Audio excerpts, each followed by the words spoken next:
Dans un synchrotron comme Soleil, plusieurs dizaines de laboratoires spécifiques, les lignes de lumière, utilisent un rayonnement extrêmement brillant pour sonder et étudier toutes sortes d'échantillons de matière. Mais comment ce rayonnement est-il produit? Pour le savoir, nous vous invitons à un voyage en 3 dimensions dans les accélérateurs de Soleil. Tout repose sur les électrons, ces particules que nous mettons à contribution dans notre vie quotidienne avec l'utilisation de l'électricité. Ces mêmes électrons sont au cœur du fonctionnement du synchrotron.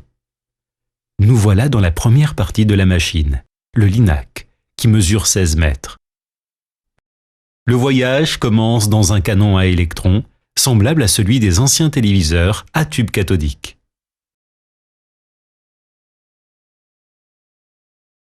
Au démarrage, une petite pièce de métal composite, la cathode, est chauffée. Puis, en appliquant une tension électrique de 90 000 volts, les électrons du métal sont arrachés. À la sortie du canon, les électrons traversent un groupeur. Dans chacune de ces cavités en cuivre, un champ électrique accélérateur va hacher le paquet d'électrons en paquets plus petits et leur donner de l'énergie. C'est sous forme de paquets de 2 à 3 cm de long que les électrons circulent dans la machine. À cet endroit, ils vont déjà quasiment à la vitesse de la lumière.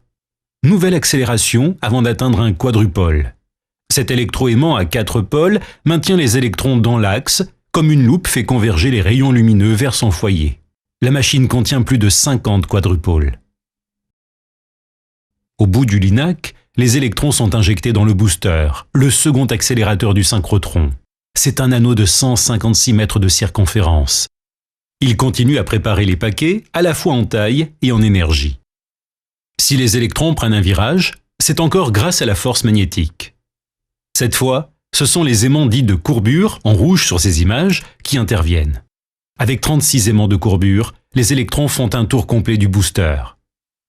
À chaque tour, ils traversent une cavité accélératrice qui les regroupe et augmente un peu leur énergie. En moins de 0,2 de seconde, ils font 300 000 tours et atteignent alors l'énergie de fonctionnement choisie pour Soleil, 2,75 milliards d'électronvolts.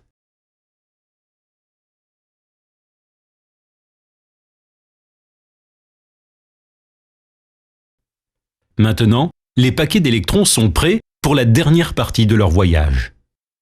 Les paquets d'électrons sont injectés dans l'anneau de stockage où ils vont tourner pendant des heures sous la forme d'un faisceau plus fin qu'un cheveu. Cet anneau de stockage de 354 mètres de circonférence est une alternance de virages et de sections rectilignes. À chaque virage, les électrons perdent un peu de leur énergie sous forme de rayonnement. Ce rayonnement part droit dans une des lignes de lumière construites juste derrière le mur du tunnel de l'anneau de stockage. Le rayonnement synchrotron est donc pulsé, mais à raison de millions d'éclairs par seconde, on le considère comme continu pour beaucoup d'applications.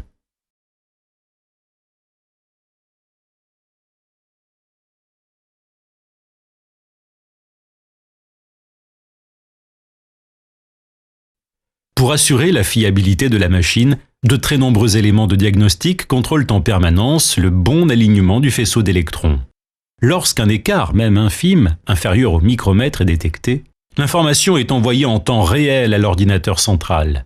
Celui-ci commande immédiatement des dipôles de correction afin de rétablir la position. Dans les parties rectilignes de l'anneau, des dispositifs appelés onduleurs font zigzaguer les électrons.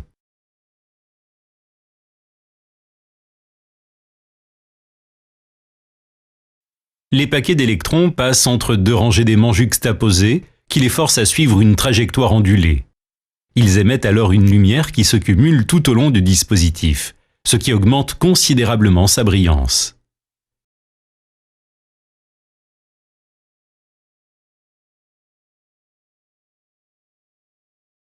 Brillante, pulsée, polarisée, accordable en longueur d'onde. Si la lumière synchrotron possède ces qualités exceptionnelles, c'est grâce au long voyage des électrons à travers toutes ces machines qui les guident et les accélèrent. Des machines dont la fiabilité font de Soleil la référence actuelle du monde des synchrotrons et ouvre la voie à des recherches de premier plan.